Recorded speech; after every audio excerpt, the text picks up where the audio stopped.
Have you ever felt that surge of anger bubbling up only to push it down because responsible women don't get angry? What if I told you that anger, when harnessed intentionally, is one of the most powerful and protective tools for growth, confidence, and leadership? In today's episode, we're uncovering the truth about anger, how it's been misunderstood, why most women suppress it, and most importantly, how you can use it to your advantage. Stick around because by the end of this episode, you'll not only see your anger in a whole new light, but you'll know exactly how to turn it into your superpower. Welcome to The Balanced Leader, hosted by Yan Dang, a leadership and life coach with over 20 years of corporate experience. Drawing from her journey as a former global finance leader and second-generation immigrant, Yan understands the unique challenges women face in male-dominated workplaces. Each episode offers insights on balancing masculine and feminine energies, mastering soft skills, and building emotional intelligence. Join us to transform frustration into empowerment and unlock your authentic leadership potential.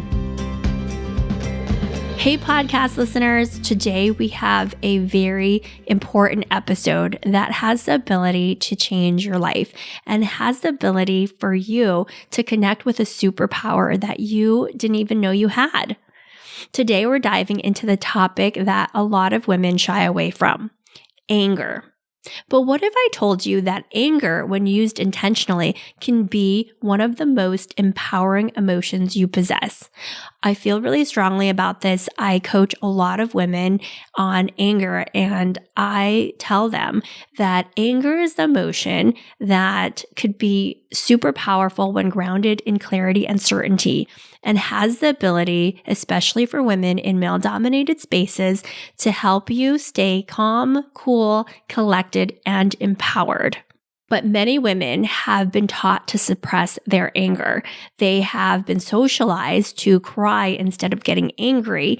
And they have been told a lot of stories about how angry women are really scary and how it's really bad to get angry and to show your emotions in this way. I did want to start off this episode with a few of the studies and research around women and anger, because I know it's a complicated topic, and I want to unpack it with you in a way where you're understanding the context around what I mean by anger is empowering. So let's start off with why women's anger is often misperceived. A study published in Law and Human Behavior found that women who expressed anger in professional settings were often viewed as less competent, while men expressing anger were more likely to be perceived as competent and assertive. Women's anger was met with judgment and negative preconceptions, impacting their influence in the workplace. So again, it makes sense. If you're a woman who is like, I am not going to be angry at work, then it makes sense, because there's a lot of studies out there that actually show that if you show up with your anger, that it's going to be a backlash against you. But you should also know that suppressing anger leads to burnout. So research from the Harvard Business Review highlights that women who suppress emotions like anger are more likely to experience burnout. They may feel the need to remain calm and composed even in high-stress situations, which contributes to the emotional exhaustion and decreased job satisfaction. And that's from a study in the Harvard Business Review from 2018. According to research from the American Psychological Association, anger can be a catalyst for positive change when used constructively. Women who are able to express anger in a controlled, intentional way in the workplace often find that it leads to better outcomes in conflict resolution and boundary setting, improving both relationships and productivity. Again, this is from the APA in a 2019 research. These stats reinforce the importance of understanding, harnessing, and expressing anger effectively in the workplace. Because on one side, it is perceived that anger is not good for women. They're going to be seen as less competent. But on another side, anger, if we suppress it too much, ends up leading to burnout. And then we have yet another study that says actually anger, when used in a controlled, intentional way, creates better outcomes when it comes to conflict. So we've got a lot to unpack in this episode. It is not just to show up with your anger, let it loose, see what happens, right? I'm going to talk to you and walk you through the steps of understanding the difference between irresponsible anger and responsible anger. And I'm going to share with you what it is like to use anger in an empowering way and how it can be really effective for you as a woman in a male-dominated space to harness your anger and to use it in a way that helps you create positive change and empowerment for yourself. So let's dive into this episode. Like I said, it is a big one, but it is one that can really change how you show up in the world. So let's first start with the misconceptions about anger, right? And just think about it as you think about, even being a little girl, right? Little girls are kind of socialized to not be angry. It's easier for being a crying little girl than to be a little girl that stomps her feet and has like a major tantrum, right? So there's a lot of thoughts that anger and sort of, that it could be dangerous for women and that there's like a lot of judgment about how inappropriate or irresponsible it is. But I also want you to think about anger in the way of being a mama bear, this instinctive anger that women have naturally in themselves, in their ability, right? Protecting a child from harm. And if you've ever seen a dog, right, that is with its little pups, you will see that dog being really firm and clear with her anger, right? It may also seem a little out of control, but that dog is going to do whatever it takes to protect that child. So when I talk to people about anger, I talk to them about it being clear and grounded. And I have them really listening in and thinking about what it would be like to be that mama bear for yourself in that boardroom or speaking up for something that matters for you. I want you to notice that for yourself because this is the anger that we want to be channeling, not the irresponsible, reactive anger that seems totally unpredictable. And so I want you to notice that there's qualities, the irresponsible anger that oftentimes society gives us about women being angry is like that they're out of control, that they actually are not grounded in anything, that they're just going on a rampage and they're like a crazy woman. Versus if you think about a mama bear and the responsibility and the certainty in their voice. And even if they're loud, there's a firmness and an intentionality. That's what we're getting at here. And when I talk to people about their anger, right, the job here is to start discerning their anger as they start noticing it. Oftentimes, women have this uncontrollable, irresponsible anger when they have built up a lot of resentment over time, and the anger that they feel in a certain situation feels out of range for that thing happening. So a tool that I teach my clients is to really reflect and pause before they act on their anger. So one of the questions I will ask them is, if something is making you angry in that moment and you're like, I don't know if I should trust this anger or if I should speak up, or, I'm just noticing lots of anger in my body. It might feel like a tenseness in your butt or in your jaw, and you're noticing being really angry at somebody's reaction. You want to just slow yourself down and ask yourself, if someone I trusted did the same thing, how would I rate my emotional response, my anger response in this situation from a 1 to 10? And oftentimes, if that is the case, right? So I'll give you an example. You notice in a meeting that a man is cutting you off and you feel really upset about it because this has happened a lot of times. And your anger level is an 8 out of 10. And you just noticed yourself wanting to literally rip his head off and be like, stop interrupting me. You notice this upset in yourself that actually feels like a buildup. Oftentimes I would say, listen, if this had happened to you and it was somebody else who has interrupted you or done this, and it was somebody that you trusted, how would you react? 1 out of 10. And they might say something like, probably a 3. I'd give them the benefit of the doubt and I would not get so angry. You just want to notice yourself, because your anger in that moment could have been built up over time of just men interrupting you and you having this mindset that they're there to interrupt you and you want to respond at a level of 8 out of 10 versus a level of, maybe 3 out of 10. I would also ask them, well, how would you respond to this person if it was somebody that you trusted? And they said, I'd probably say the same thing, but with not wanting to rip their head off. I would probably also say, hey, listen, I want to finish what I have to say. And so again, they're able to channel and use that anger, but not have it be overly compensated by resentment or upset that happened from some other time. So you want to just have this tool for yourself, because what we're doing is learning how to use our anger in grounded, responsible, clear ways.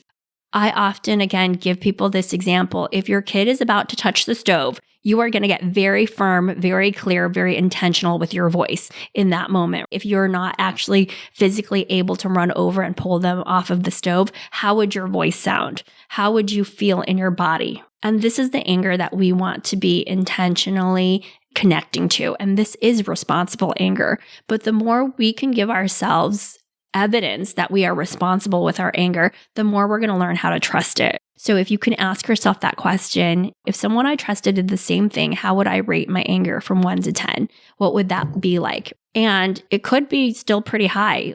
For example, if someone you trusted did something or wasn't mindful about your schedule and you would be upset, maybe it's 5 out of 10, you would still speak up for yourself, and you want to be able to do that same thing at work. Somebody didn't show up for a meeting that they were meant to, and you want to share with them your thoughts and feelings in a grounded, intentional way.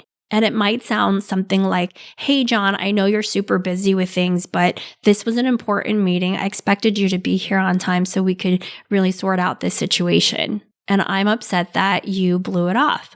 And sometimes it is just giving people space to respond, letting them know what matters to you, letting them know how you feel, but not going crazy and being out of control. That's not the type of anger that is going to be empowering for you. That's the type of anger when you're out of control, where people point fingers and say, there's something very wrong with this woman and she's highly incompetent, right? So on one end, there's that. On the other end, it's like you connecting with your anger, observing it, and learning how to voice it. And notice where you want to cry or go to tears instead of connecting with your anger.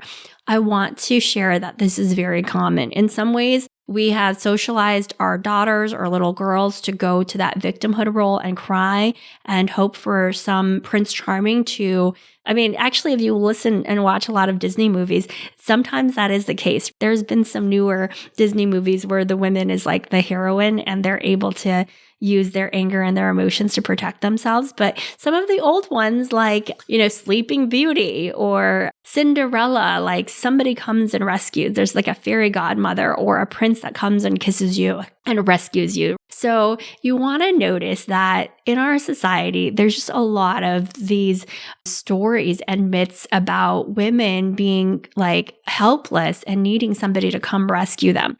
What I want to offer you is that you can be that hero for yourself. You can be that empowered person who uses their anger intentionally and with certainty and clarity, that you're able to stand up for yourself. And you start building the skill as you allow more and more of your anger to come up, and that you're able to connect with it and notice the sensations in your body when you are feeling anger. Because oftentimes what I will tell you is that you, as a female leader in a male-dominated space, are going to be met with people who are angry, men that are angry. And you are not going to be able to stand your ground unless you are able to connect with your own anger. I had this very thing with myself. My boss, I shared before, would get very angry and I would get scared and my voice would get shaky. And what happened was he would just get more and more angry and I would just shut down more and more. So the biggest thing for me was to get in touch with my anger, to feel connected with myself so I could speak up and I could share the things that mattered to me, and that I had a sense that I could protect myself and trust myself in those moments when somebody was really angry. For a lot of women, they start noticing the anger. They want it to go away. They judge people for it, and I've been one to do this historically in my marriage, where I just want to judge my husband for being like out of control, angry, and wanting to just stonewall him, versus connecting with my own anger, showing up for myself in a clear, calm manner, and seeing what's so for me. So this is possible for you to connect with your anger in this way, to notice it come up. And it comes with emotional maturity and growth. The more you're able to sense your anger and use it responsibly, the more empowered you're going to be. Notice in meetings when you're noticing people getting angry. Listen to yourself and your body and see what's happening for you. Are you feeling a lot of fear? Are you feeling like their anger is going to take over you? Are you feeling scared about your anger? You want to notice what that is for you as you start training yourself and embracing what it could look like for you to show up with your anger intentionally with clarity. It may look like you interrupting and say, hey, wait a minute. I know we're on the fast track to answer this question, but I feel really strongly that if we move too quickly, X, Y, and Z is going to be at risk, and this is not going to be good for our company. But somebody can only say that when they feel connected to themselves, when they feel a sense of protection and a sense of self-trust to stand up in a room where there might be a lot of angry men, but for you to notice your own anger, the strength of that is for you to be able to channel it and intentionally show up with other people. And when anger is met with anger, actually things can get done. We're not angry at each other. We're angry at the situation. We're angry at what might happen to the company if X, Y, and Z doesn't happen. So you can use anger in that way to intentionally shift people towards more understanding, more clarity. And you'll only be able to do that if you're not full of fear or crying because you can't handle other people's anger. So this is really about you using anger in a powerful way, you noticing it in your body, and you trusting yourself to protect yourself with your anger. That is really the empowerment that happens when you can attune to your anger. You can speak up for yourself in moments where historically you couldn't see yourself doing that. So the benefit for women is really the willingness to take more risks, to show up authentically, to put yourself in vulnerable situations.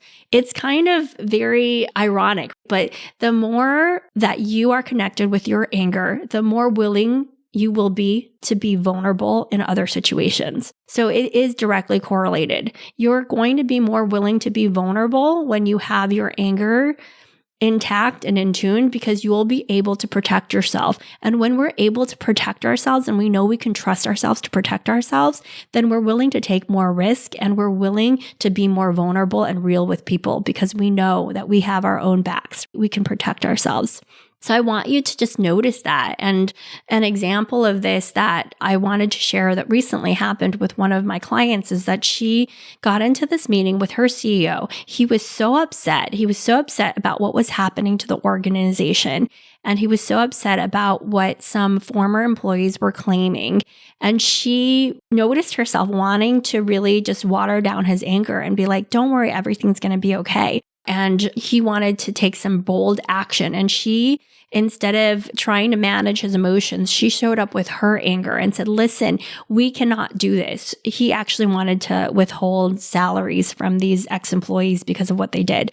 But, she being the legal expert and the HR leader on the team said, listen, to really protect our company, we need to follow through. We need to pay this, but we need to have a full investigation. And she really channeled that anger to speak up for herself, but to also speak up to protect him as a CEO and the company and give recommendations of what to do going forward. But she would not have been able to do that if she just felt overpowered by his anger and she wasn't connected to her own. So this is where Anger is empowering, anger is transformative, and anger is protective, not only for yourself, but the people around you. That it helps you get very clear, very intentional, and you're able to speak up in ways that people, didn't know was possible, or maybe you didn't know was possible until you are able to connect with that anger in this way. All right, so that is the episode for today, but I'm going to do a lot more episodes around anger because, like I said, it is an empowering emotion that can really support you and set you apart from other leaders, especially in male-dominated spaces. You will show up with clarity, you will be grounded and intentional, and it will be a controlled anger that will feel, again, empowering and protective.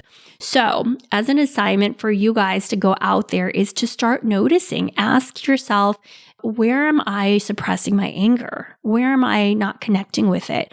I want you to reflect on how you could embrace, showing up with anger intentionally versus shying away. You could even journal about this. Notice shifts on how you feel when you allow anger to arise.